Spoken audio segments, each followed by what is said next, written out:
रजीम। बिस्मिल्लाहिर्रहमानिर्रहीम। वरफ़अना लका ज़िक्रक सदक़ल्लाहुल अज़ीम व सदक़ रसूलुहुन नबियुल अमीनुल करीम व नहनु अला ज़ालिका लमिनश शाहिदीन वश्शाकिरीन वल्हम्दुलिल्लाहि रब्बिल आलमीन। सदक़ल्लाहुल अज़ीम।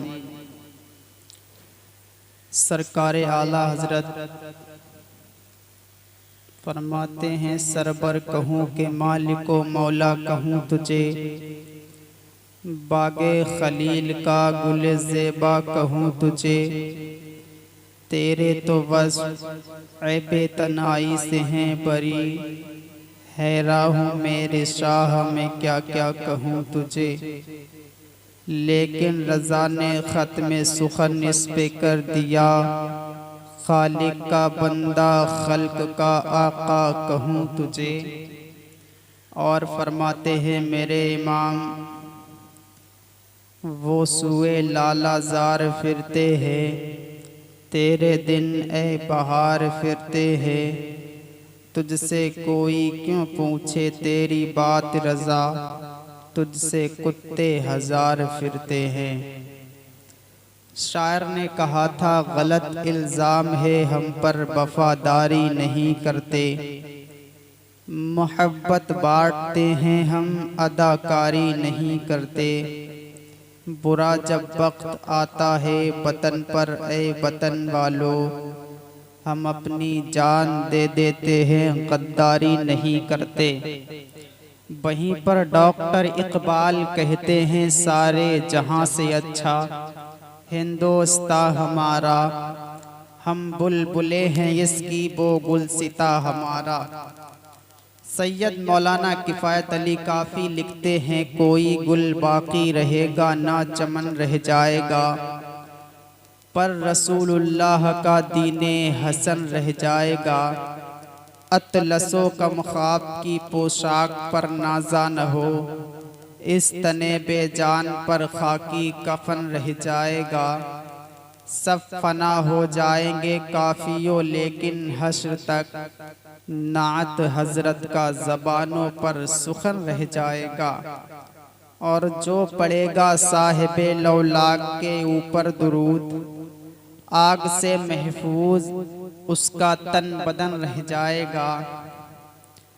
आपने ये कलाम उस वक्त लिखा था कि जब आपने 1857 में अंग्रेज़ों के खिलाफ पहला फतवा दिया, और आपके फतवे से अंग्रेज़ों पर काफ़ी असर हुआ था, क्योंकि हिंदुस्तान के अंदर आपके चाहने वाले, आपके फॉलोवर्स, आपसे मोहब्बत करने वाले बेशुमार थे। 1857 में पहला फतवा हज़रत अल्लामा फज़ल हक़ खैराबादी ने भी दिया था। आपको अंग्रेज़ों ने काले पानी सियालकोट के अंदर जेल के अंदर कैद कराया गया और आपको वहीं पर शहीद करवा दिया गया। अल्लामा फज़ल हक़ खैराबादी का भी बहुत बड़ा रोल रहा है जश्न आज़ादी में। हिंदुस्तान को अंग्रेज़ों से आज़ाद कराने में हज़रत अल्लामा फज़ल हक़ खैराबादी का भी बहुत बड़ा रोल रहा है। आपको जब शहीद किया गया था, शहीद करने से पहले अंग्रेज़ों से अल्लामा फज़ल हक़ खैराबादी ने कहा कि मुझे एक कलम और एक कागज़ दे दिया जाए जिससे मैं अपने नबी की एक नात लिख लूँ। तो आपको अंग्रेज़ों ने जब कलम और कागज़ नहीं दिया तो आपने कोयले से नबी की नात को लिखा, और लिखने के बाद फिर आपको अंग्रेज़ों ने शहीद कर दिया। इसके बाद जो रोल रहा है हिंदुस्तान को आज़ाद कराने में, एक नाम जो निकल कर आता है तारीख़ में, पूरी दुनिया उसको सैयद मौलाना किफ़ायत अली काफ़ी के नाम से जानती है। आप प्यारे आका सल्लल्लाहु ताला अलैहि वसल्लम से बेइंतहा मोहब्बत इश्क किया करते थे। आपके इश्क की इंतहा कोई नहीं जान सकता है कि आप अपने आका सल्लल्लाहु ताला अलैहि वसल्लम से कैसी मोहब्बत किया करते थे। तो आपने जब फतवा दिया था 1857 में, अंग्रेज़ों ने आपसे कहा था मौलाना किफ़ायत अली काफ़ी, आपने जो हमारे खिलाफ फतवा दिया है जिहाद का, आपने जो हमारे खिलाफ लड़ाई का फतवा दिया है कि हमसे जिहाद करना फ़र्ज हो चुका है, आप अपने फतवे को वापस कर लो। अगर आपने अपने फतवे को वापस नहीं किया तो हम आपको मार डालेंगे, हम आपकी जान ले लेंगे, हम आपको फांसी के फंदे पे लटका देंगे। मौलाना किफ़ायत अली काफ़ी ने कहा था कोई बात नहीं है, अगर आप मुझे मारना चाहते हैं तो मार डालो, अगर आप मुझे फांसी के फंदे पे लटकाना चाहते हो तो लटका दो, अगर आप मेरे जिस्म के टुकड़े करना चाहते हो तो कर दो, अगर मेरे जिस्म के टुकड़े करके आप चील और कौवों को भी खिलाओगे फिर भी मौलाना किफ़ायत अली काफ़ी का फतवा वापस नहीं होगा, क्योंकि मैंने इसके रसूल का जाम पी लिया है और इसके रसूल का जाम जो पी लेता है उसे मौत से डर नहीं लगता, बल्कि वो तो मौत को मुस्कुराकर अपने गले लगा लिया करता है, क्योंकि उसे पता है दुनिया में तो वो सिर्फ मदीने वाले से मोहब्बत करता है, दुनिया में तो वो मदीने वाले से सिर्फ प्यार करता है।